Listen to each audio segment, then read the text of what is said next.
This is the TED Radio Hour.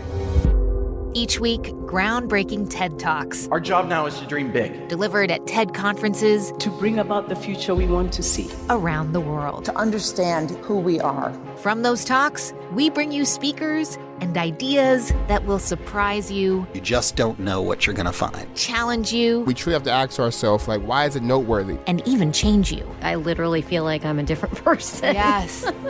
Do you feel that way? Ideas worth spreading.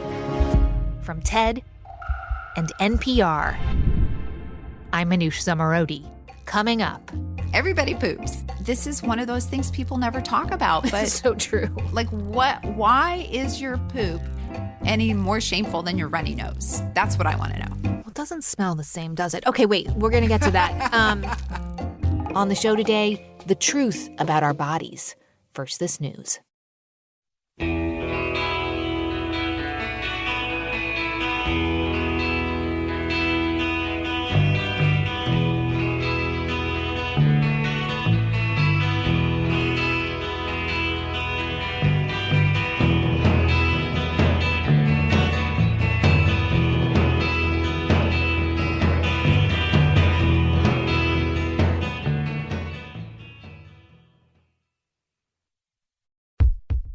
It's the TED Radio Hour from NPR. I'm Manoush Zomorodi. Today on the show, how we learn about our bodies and tell fact from fiction. Well, I think the issue is the medical internet is both amazing and it's awful. And it shouldn't be that kind of crapshoot. This is Dr. Jen Gunter.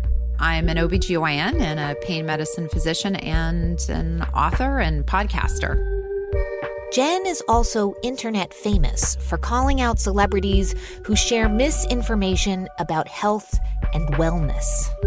I would say that my mission is to give people factual, accessible information about their health, because I want people to be empowered about your health, but you can only be empowered with accurate information.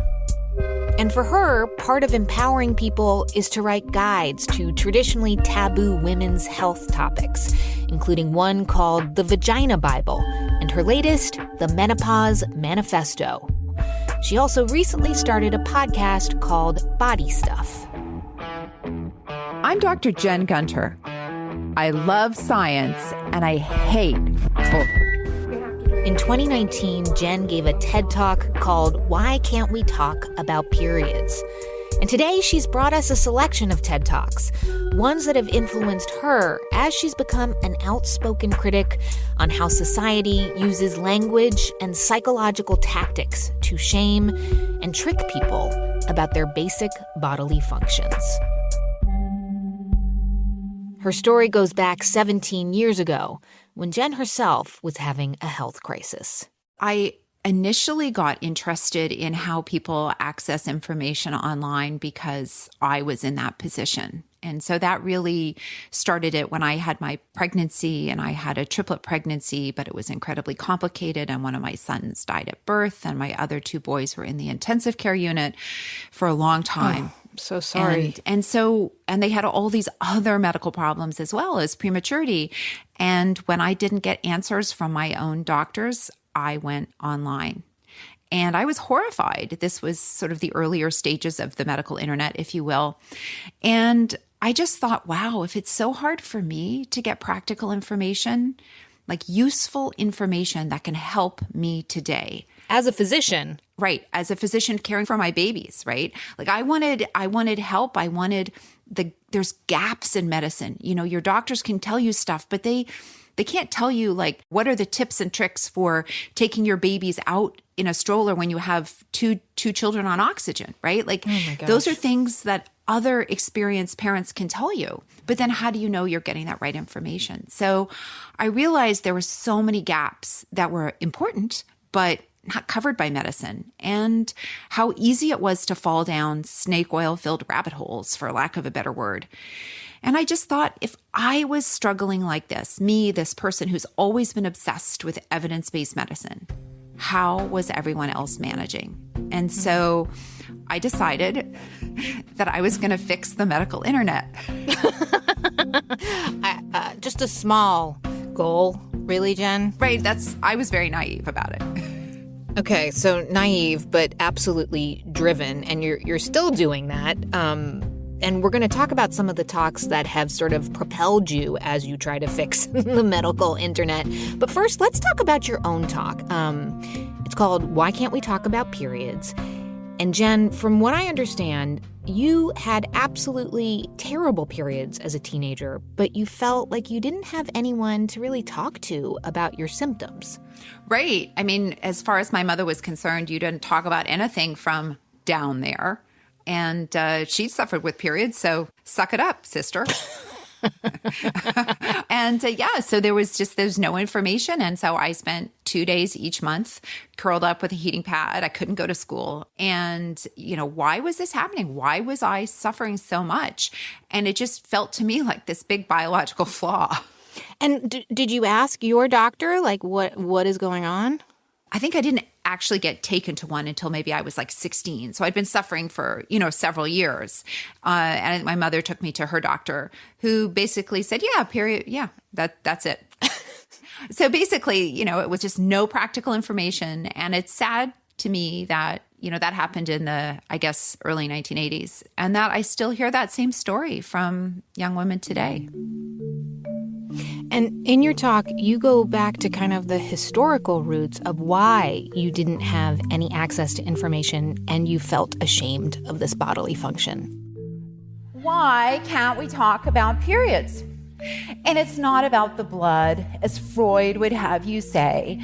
Because if it were, there'd be an ear, nose, and throat surgeon up here right now talking about the taboos of nosebleeds, right? And it's not even about periods. Because otherwise, when we got rid of our toxic, shameful periods, when we became menopausal, we'd be elevated to a higher social status.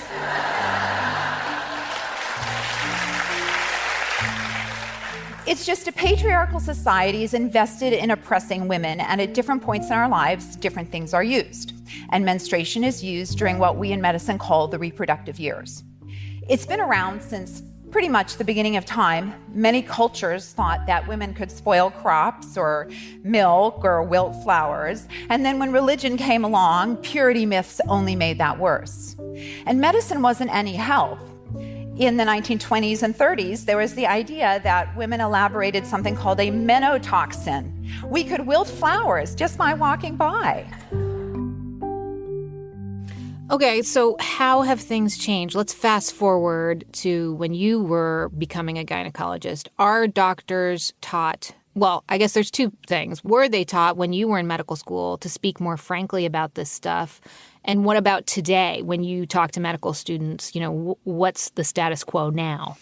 Well, certainly in the realm of gynecology, these words have always been used. But the public ability, this ability to talk outside of an office is, I think, relatively new, right? Yeah. 50s, 60s, 70s, 80s, your uterus is trouble. We don't hear about it. Really, I think it's sort of taken social media and being online to sort of raise the noise level enough that the conversation is catching. That's exactly what you do in your talk. You tell the audience what you tell your patients about how their periods work. Well, what if everybody knew about periods like a gynecologist? Wouldn't that be great? Then you would all know what I know. You'd know that menstruation is a pretty unique phenomenon among mammals. Most mammals have estrus. Humans, some primates, some bats, the elephant shrew, and the spiny mouse menstruate. And with menstruation, what happens is the brain triggers the ovary to start producing an egg. Estrogen is released, and it starts to build up the lining of the uterus, cell upon cell, like bricks. And what happens if you build a brick wall too high without mortar? Well, it's unstable. So what happens when you ovulate? You release a hormone called progesterone, which is progestational. It gets the uterus ready. It acts like a mortar, and it holds those bricks together. It also causes some changes to make the lining more hospitable for implantation. If there's no pregnancy, lining comes out, there's bleeding for the blood vessels, and that's the period. And I always find this point really interesting because with estrus, the final signaling to get the lining of the uterus ready actually comes from the embryo. But with menstruation, that choice comes from the ovary. It's as if choice is coded into our reproductive tracts. Yeah, big cheers there. You get a little political there at the end, Jen. Do you think politics and medicine, I mean, clearly they've always been intertwined when it comes to women and reproduction. Have they always been intertwined for you? I think so. You know, when I started in medical school, to get an abortion in Manitoba required approval of a 3-person panel. And you didn't even get the privilege of pleading your own case in person. You told your family doctor, who then submitted a letter on your behalf. Wow. How wrong is that? And throughout the history of humanity, how medicine has been accessed for women is different than how it has been accessed by the people in power, men. And so, yeah, I think if you want to care for people and you want to help them medically, politics is simply part of it. There are a lot of folks, of course, who either because they can't or they won't go see a doctor, they look for information online now. You go to, back in the day, you'd go to the library, nobody's there trying to sell you products at the same time, right? Whether that's to promote cleanliness or vagina health, or like I actually was at the doctor's office today and they were touting a 3-pack after you give birth. You know, come back, we'll slim down your tummy and tighten up your pores, and like 3 procedures, plastic surgery procedures for the low price of like, I think it was $7,500. I was like, what? There's this overlap between medicine and the commoditization of what women need to do to be healthy / well / look good.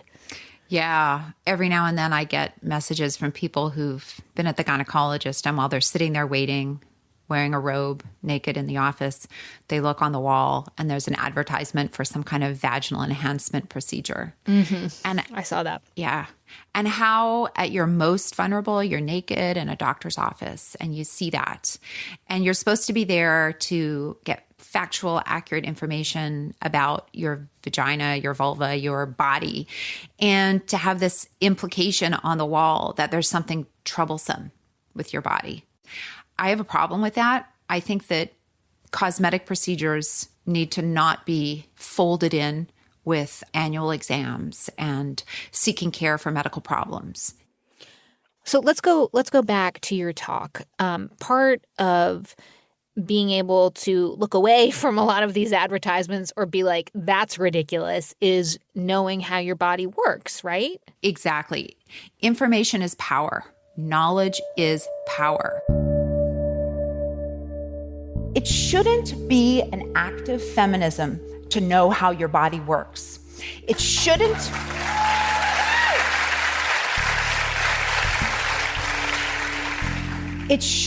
be an act of feminism to ask for help when you're suffering.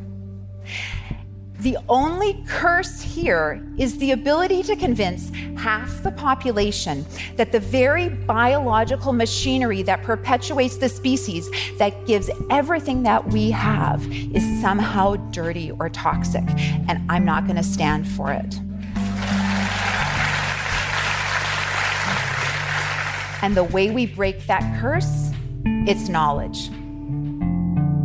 In a minute, we'll be back with physician and author Jen Gunter and more facts about how our bodies work. I'm Manoush Zomorodi, and you're listening to the TED Radio Hour from NPR. Stay with us.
It's the TED Radio Hour from NPR. I'm Manoush Zomorodi, and today our guest is Dr. Jen Gunter. She's a practicing OBGYN and physician, but has also made a name for herself debunking celebrity wellness trends and helping us make informed decisions about our health. Yeah, I think debunking is an extension of my quest to know.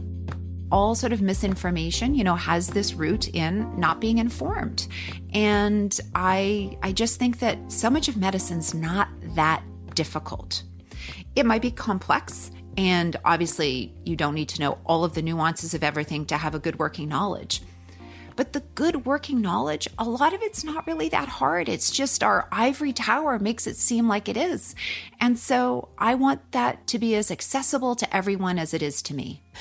That, I think, is the common theme of all the talks that you have chosen for us this hour. And so that brings me to the first talk that you've chosen, which is from Lara Baraditsky. Lara is a cognitive scientist, and she gave her talk in 2017. It's called How Language Changes the Way We Think. Okay, why was this? You were like, yes, I will pick talks for you, and we got to start with this one. Why?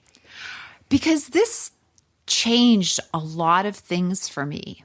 I remember reading about this talk, like when it came out, and I remember seeking it out and listening to it and then being like, whoa. The idea that the words we use can shape our thoughts. It makes so much sense when you hear someone say it, but until someone actually studies it, how do you know?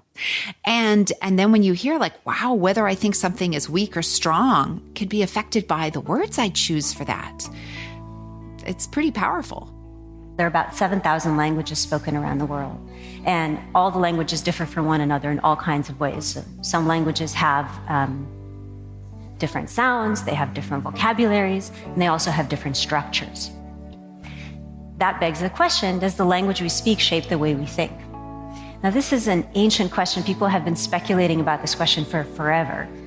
Charlemagne, Holy Roman Emperor, said, to have a second language is to have a second soul. Strong statement that language crafts reality. But on the other hand, Shakespeare has Juliet say, what's in a name? A rose by any other name would smell as sweet. Well, that suggests that maybe language doesn't craft reality. These arguments have gone back and forth for thousands of years. But until recently, there hasn't been any data to help us decide either way. Okay, so we should say Lara was one of the first linguists to question what most experts in the field believe to be true, that all languages have a common underlying structure. So, even though we make different sounds with our mouths or use different words, when we speak different languages, we're all pretty much thinking the same. But she says that over the past 20 years, that has been debunked. And Jen, you told me that Lara had a big influence on you and how you think about things medically. Can you tell me why? Yeah, so I started thinking about, well, if words affect like how we might think about things, if they can reversely craft our thoughts, if you will, I started to think about medical terms. Until relatively recently, doctors learned Latin and Greek, and they learned what all the roots meant. And I think some of that's been forgotten now, and I guess that's good. But the word pudendum, which is used to describe the sort of external genitalia, mostly for women, so the vulva and around the anal area, well, the Latin root for that, pudere, is to shame. And the clitoris, the root for that is to hide. And the hymen is named after the Greek god of marriage. Wow. Right? So we're actually, when we're seeing those words, we're imbuing those body parts with false information. That's such an interesting way to think about it. So I grew up speaking German to my mother, and German has gendered articles. And in Lara's talk, her section about how gendered language can affect how we view things, like literal things, was something I'd wondered about like for years, but she put a finer point on it. Lots of languages have grammatical gender. So every noun gets assigned a gender, often masculine or feminine. And these genders differ across languages. So for example, the sun is feminine in German, but masculine in Spanish. And the moon, the reverse. Could this actually have any consequence for how people think? Do German speakers think of the sun as somehow more female-like and the moon somehow more male-like? Actually, it turns out that's the case. So if you ask German and Spanish speakers to, say, describe a bridge, like the one here, bridge happens to be grammatically feminine in German, grammatically masculine in Spanish. German speakers are more likely to say bridges are beautiful, elegant, these stereotypically feminine words, whereas Spanish speakers will be more likely to say they're strong or long, these masculine words. It's fascinating. So as someone who talks a lot about gender, how does what Lara says about gendered language strike you, Jen? Well, first of all, I have to point out that I'm fascinated that long is a masculine word. I think we all know why. A little too on the nose, right? Yeah, exactly. I think it's fascinating because we assign physical qualities to gender and we judge people by these physical qualities. And I don't think that's right. Any person can be beautiful. Any person can be strong. But these are sort of these stereotypical patriarchal concepts that, never really had any place in medicine or in language. But, now that we know that gender is fluid and people shouldn't be judged by their gender, like these are things that we should strive to move away from. These seem like a remnant of an older time that we should evolve from. I can just imagine some people listening would think like, oh, come on. Like, so these gendered pronouns, these are languages that have evolved over centuries. What do you want us to do? I guess what I would say is we evolve and we change. And as we learn things, we take that in. And I think what we don't realize is so much of what we think is true or what we think is convention is actually something that's been forced upon us by those in power. And so why not evolve if it makes everything better for people? If we can change language to be more inclusive, to bring more people to the table, isn't that a good thing? I mean, I have a hard time finding downsides with that. So how we are influenced to think certain things is also at the heart of the next talk that you chose to bring us. It's from a man named James Randi, whom I had not heard of, but who was a very famous illusionist turned professional debunker. I read with fascination his obit in the Times because he just died last year at the age of 92. The talk he gave in 2007 is called Homeopathy, Quackery, and Fraud. And you were like, oh, we need to talk about this, about James Randi. Have you always been a James Randi fan? No, relatively recently. I love how James Randi calls himself a conjurer. I have a very peculiar background, attitude, and approach to the real world because I am a conjurer. Now, I prefer that term over magician, because if I were a magician, that would mean that I use spells and incantations and weird gestures in order to accomplish real magic. No, I don't do that. I'm a conjurer who is someone who pretends to be a real magician. I didn't know really anything about the amazing Randi or magic or anything until his organization asked me to speak a few years ago. And I think it's fascinating because, people who practice snake oil, people who push quackery are essentially lying about being a conjurer. And magicians or conjurers are honest about it, right? They're honest about it. And fun fact, I'm now partnered with the love of my life who's actually a magician. No, come on. Yes. Perfect. Yeah. Now, how do we go about that sort of thing? We depend on the fact that audiences such as yourselves will make assumptions. For example, when I walked up here and I took the microphone from the stand and switched it on, you assumed this was a microphone, which it is not.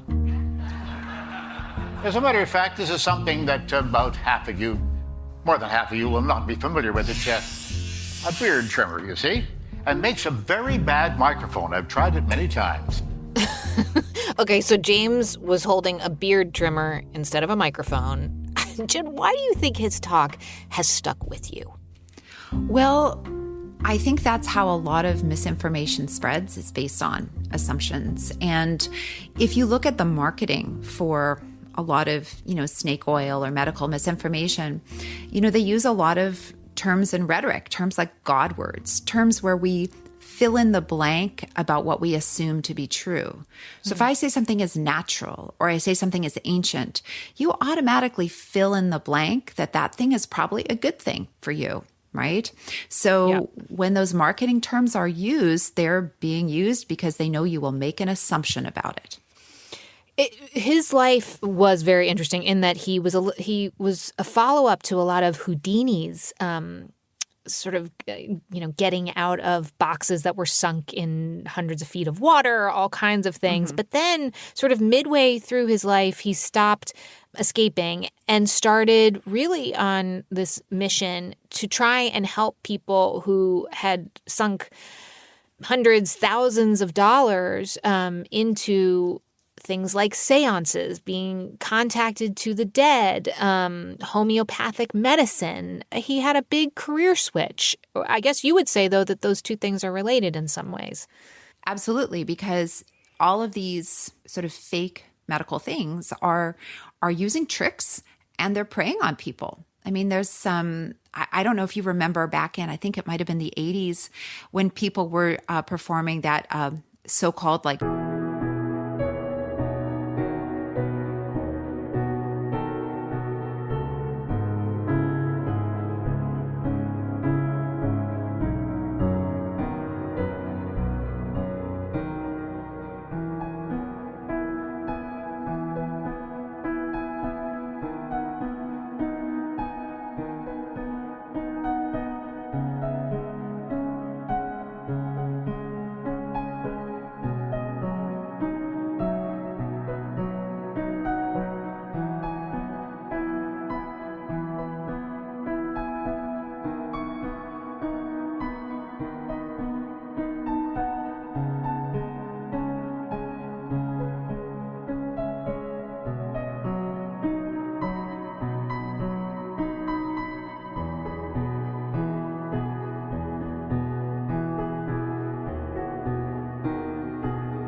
bloodless surgery. They went to these other countries and there were these incredible videos where it looked like people were plunging their hands into abdomens and pulling out diseased body parts. Yes. Right. I think that's kind of how Randy maybe got sort of involved with it. Or there were these sort of tele-evangelist sort of preacher types who would have these auditoriums filled with people and you'd get healed.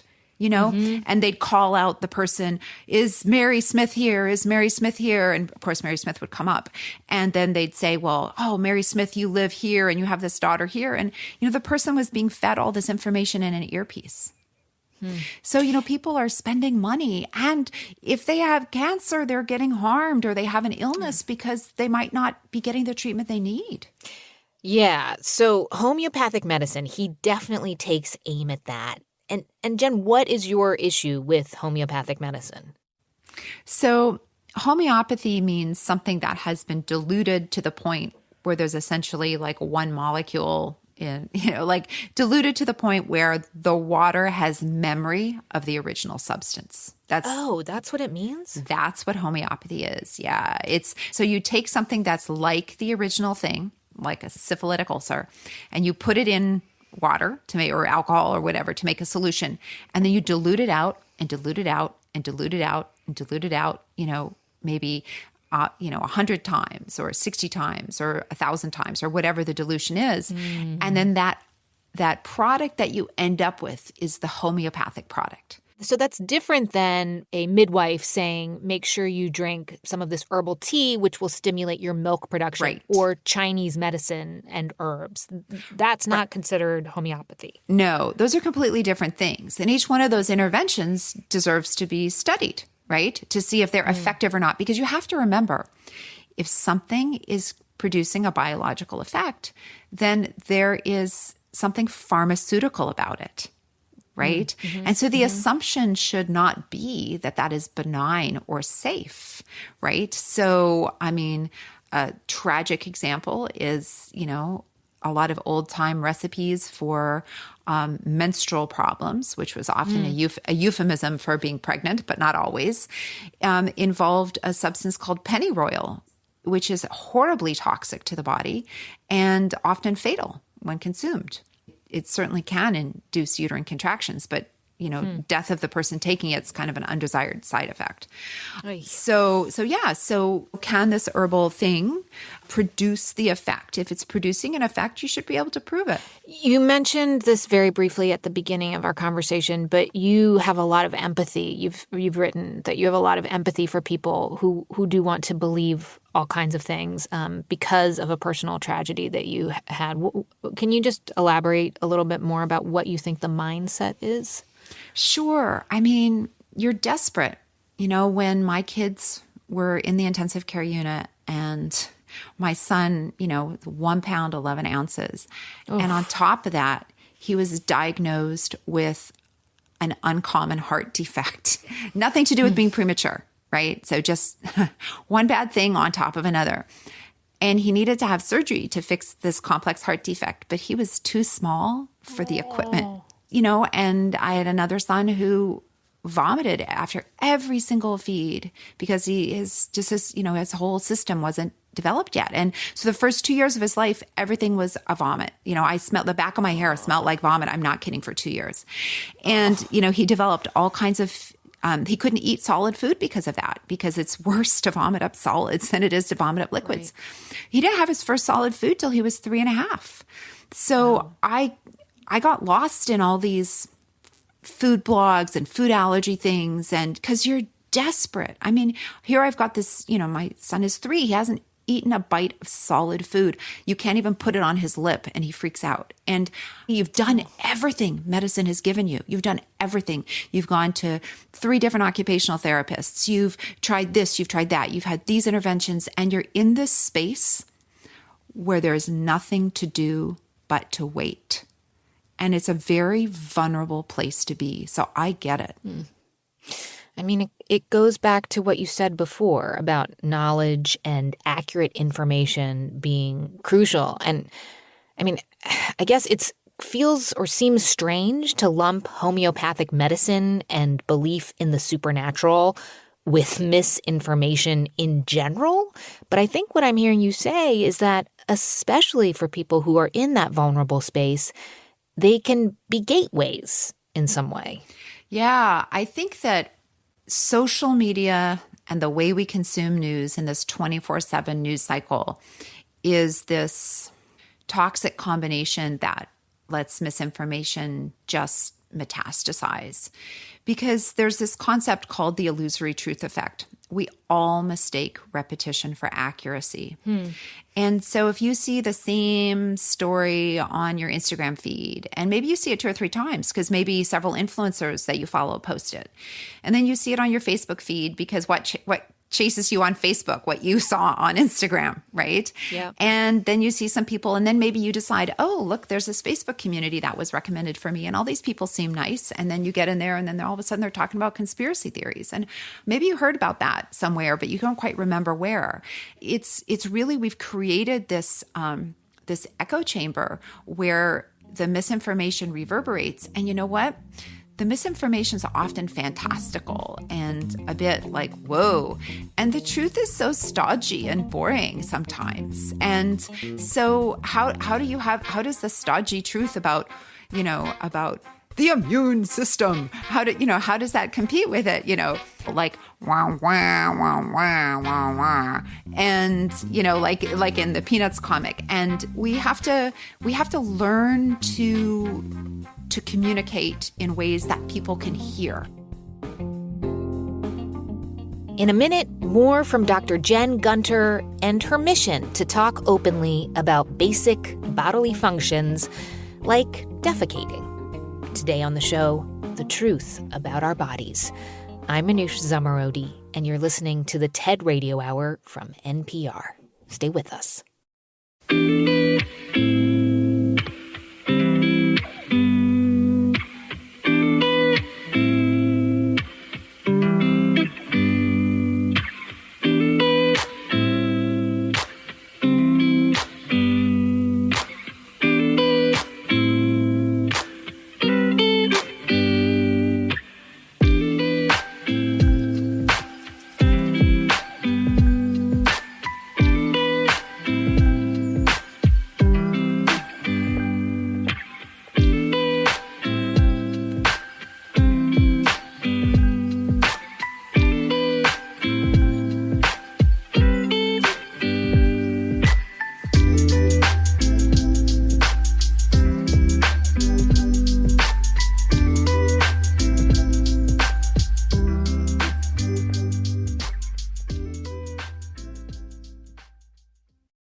It's the TED Radio Hour from NPR. I'm Manoush Zomorodi. Today on the show, debunking misinformation, stigma, and shame about our bodies.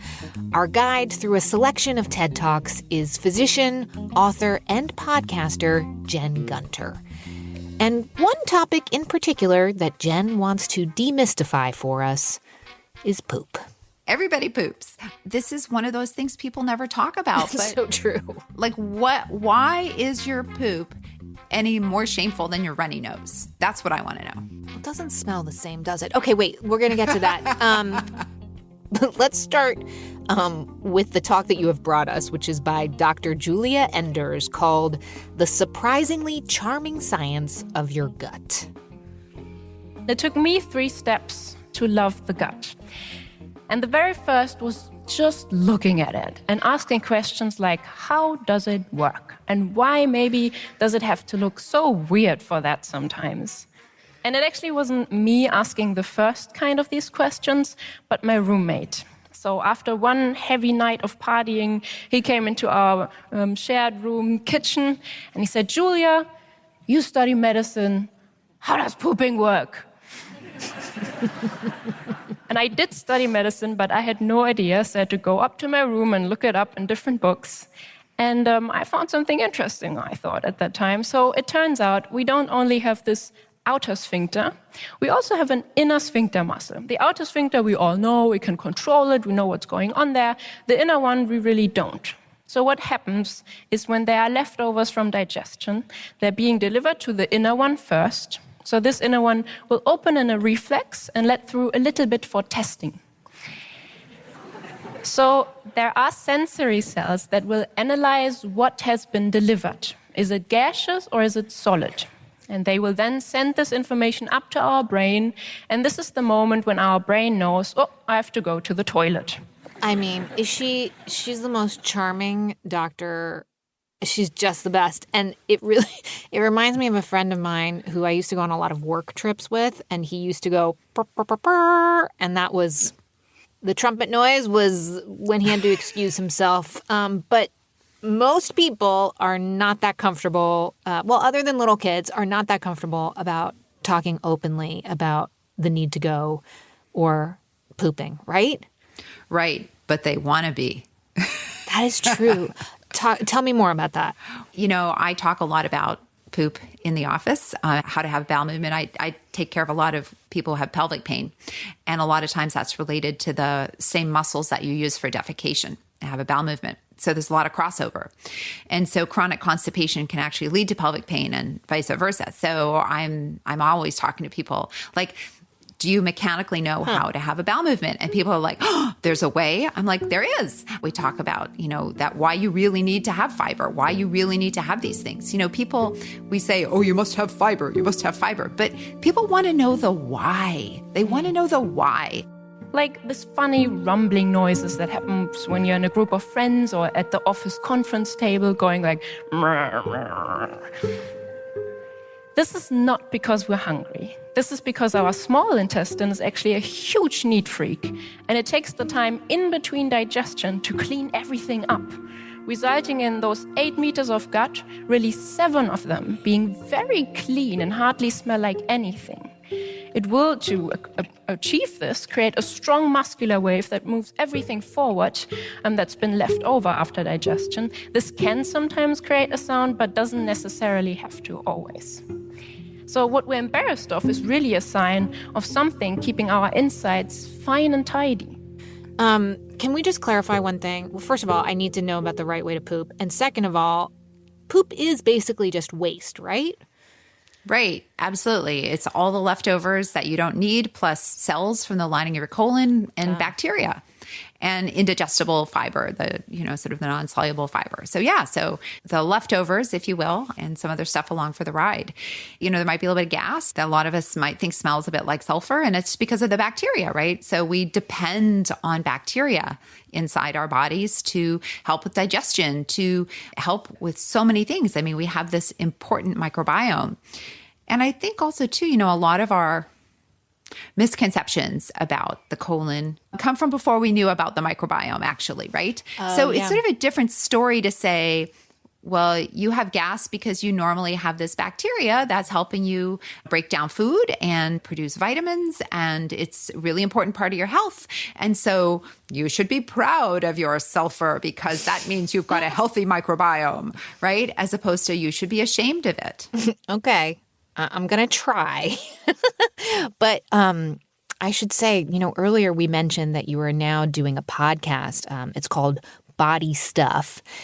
And this talk, the one that we've been discussing, it particularly speaks to you because you have an entire episode dedicated to poop. And you talked to a rather unusual expert who says we were not always so embarrassed to talk about it. So we talked to Dr. Barbara Penner, who's an architectural historian. And, she wrote a book called Bathroom about how toilet design and ideas about poop have, I guess, shaped each other. And that's one of the great things about expanding your search for knowledge beyond like just medicine. Like medicine's part of society. Like you have to look at all of society to understand where we are. Right, which is exactly what you and Dr. Barbara Penner explain in your podcast. If we look at pre-modern times, let's say pre-18th century, there are loads of examples of 2- and 3-seater outhouses. Seats for people to poop side by side. And these really remind us that there just was not the same sense of shame around bodily functions. And we know that for many people, going to the toilet could even be a time for socializing. And that was totally normal until the 19th century, the Victorian era in England. That's when indoor plumbing became much more available in England and the US. And it's when we learned more about how diseases spread. Okay, so let's time travel back to today. And the goal with pooping, I think it's pretty fair to say, is that everyone just wants their, sorry, listeners, to speak for you, but everyone just wants their poop to be regular and normal, like once a day, fully formed. Is that the right goal? Well, yes and no. Their poop should be regular for them. So what's regular and normal for me might not be regular and normal for you. You want the system to be working fine. So if once a day is what happens for you, that's great. If it's twice a day, that's fine. If it's every other day, that's okay. So instead of thinking about like how often, you should think about more like, is there any discomfort? Am I feeling unwell otherwise? Is there blood in my stool, which is certainly a very concerning sign and should always be reported to your doctor. You should just think about it in terms of health. I always think your body's kind of working the best when you're not really thinking about it. Yes. And also a change. People should be aware of changes. So if everything was going right and then all of a sudden there's a change for you, then that's something to think about. What I like about you, Jen, though, is that you don't just talk about the negative stuff. You also talk about the positive stuff. And in this episode about poop, you have an expert with you and you introduce some terminology that I had never heard of called poophoria. Which is the lovely side of pooping. Yes, our doctor of poology, our gastroenterologist is Dr. Anish Sheth, and he wrote the book, What Your Poo is Telling You. So what's a monster poo? Monster poo just means you're just having a large, huge bowel movement. When you have a monster poo, you can experience this sort of sense of joy and elation that we call poophoria, right? It comes from sort of distending the rectum, which we talked about as being a very sensitive area, and then having it decompress sort of in a single bolus of stool as it comes out. And that sometimes just makes us like feel great, like you want to high five the first person you see when you come out of the toilet. Has making this episode changed the way that you approach your own bathroom time, Jen? Is that too personal a question to ask you on public radio? Oh, you can ask me anything. Oh. I seriously, I have like no shame. I'm the person that when back in the before time when you used to try on bras in the department store, I just like walk out of the change room going, is this one fit? So, I would say I knew most of the medicine, but I've always been a fiber evangelical, but I've certainly even doubled down more. Like fiber is Fiber is the way. Fiber's the way. Fiber is the way. But don't go too crazy, right? Well, you can. Yeah, I mean, you can. I have on occasion found out that sometimes you can overdo it and get a little gastric distress. But when your stool moves along as it should, when it's not hard and scratchy, you lower your risk of getting hemorrhoids, and no one is ever happy with hemorrhoids. No. Okay, for those poor souls who don't know, why do we need fiber? Why is fiber so important? What does it do? Fiber. Ooh. People should talk about fiber like it's sexy, because it is. It's good for your body. One, it's really important because some fiber function as prebiotics. So for your colon, it helps you produce more good bacteria. Fiber draws water into the stool, making it softer, and then it's less scratchy when it comes out. Think of it like a sponge. A poo sponge. That's what fiber is. It's a poo sponge. Do I have to? Yeah. Okay. It's a great way to think about it. We're giving it an upgrade. So fiber draws water into the stool and that increases the bulk. And the bulk of the stool helps stimulate the colon to move the stool along. No. So, listening to you, I feel like we need to have like a call-in show or something. But what's your advice for making sure we ask our doctors the right questions? Because we need to be more fearless too, right? About bringing up issues that we might feel, oh, it's nothing, or we feel squeamish about it, or, it's embarrassing. It's a human, right? Well, I think, I hate to put the onus on the patient because the doctor should be creating a welcoming environment for that. A lot of things in medicine occupy this in-between, this land of in-between where, how to have a bowel movement isn't really like a medical problem, but if it's not done right, it can be, right? So it's the same thing like with like how to wash your vulva. That's not really like medicine, but if it's done wrong, it is. So, these are areas I think medicine needs to step up. It's like practical information people need so they can live their lives. It really should be part of health maintenance and disease prevention. So let's say someone is thinking, well, it's not really a problem, at least not yet. So I'm not going to bother with going to the doctor's office. But then how can people find the right health information online? Yeah, I think it's natural for people to want to research what's going on with their bodies online. Write down what's bothering you or what's concerning you and think about what organ system you might think that involves. So, for example, if it's your poo, you're having a bowel movement, I would go to the American Gastrointestinal Association, and then I would see what the experts have to say. Or the American Academy of Family Physicians, great place to start. Or if it's an OBGYN question, start with, the American College of OBGYN. I think people forget that medical professional societies actually have great information online. That's a good place to start.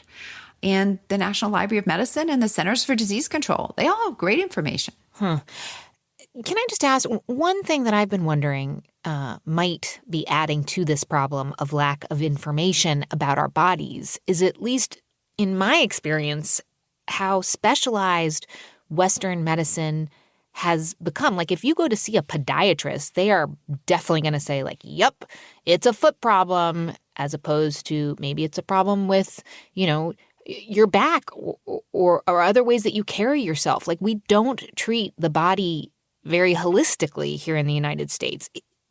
Is that part of the problem? Do you see this changing at all as we look forward into the future?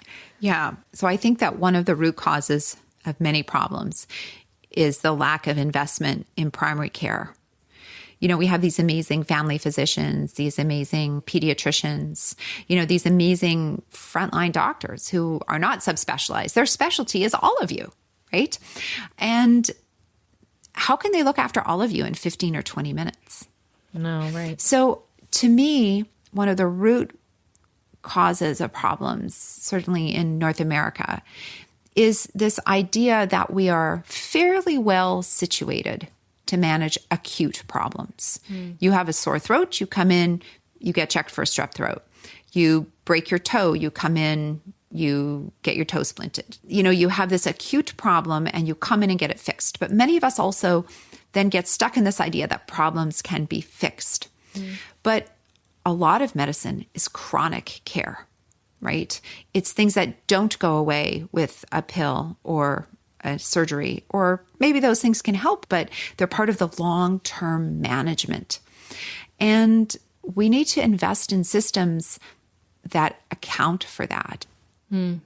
Going back to the debunking of health myths, your specialty, how much do you worry that we're sort of entering a period that is ripe for more of this, considering the sort of hopefully post-COVID era where we're talking about long haul symptoms? We don't know a lot about it. There are starting to be studies, but there aren't that many. It seems like there are going to be a lot of very vulnerable people looking for answers to feel better for a very long time to come. Yeah, I think that is definitely ripe for charlatans to take advantage of it. I think also, too, many people who have unstudied medical conditions, and certainly something like long COVID is something that is obviously unstudied in part because it's so new. I think that a lot of times doctors really just also need to say, I don't know. I don't have an answer. Instead of brushing somebody off as, no, that can't be, or let me doctor explain that to you.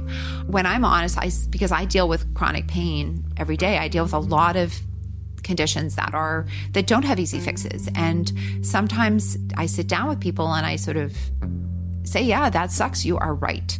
We don't have this information. You are right. And I think that sometimes people want to hear that. And I think when people have difficult illnesses or illnesses that don't have answers, they get that you might not have an immediate cure. But when you say that, I don't know, but let's work on this together, I think that's welcoming. And so I think medicine has to figure out how to be more welcoming, how to advocate for studying things, how to look at the way we allocate research funds to make sure that we're bringing everything to the table. One thing the pandemic has shown us is that if you throw a lot of money and a lot of smart minds at things, you can solve a difficult problem pretty quickly. That's kind of a hopeful thing. Thank you again to Dr. Jen Gunter for spending the hour with us. You can find Body Stuff with Dr. Jen Gunter wherever you listen to podcasts. This episode was produced by Christina Kalla and Matthew Cloutier, and it was edited by Sanaz Meshkinpour.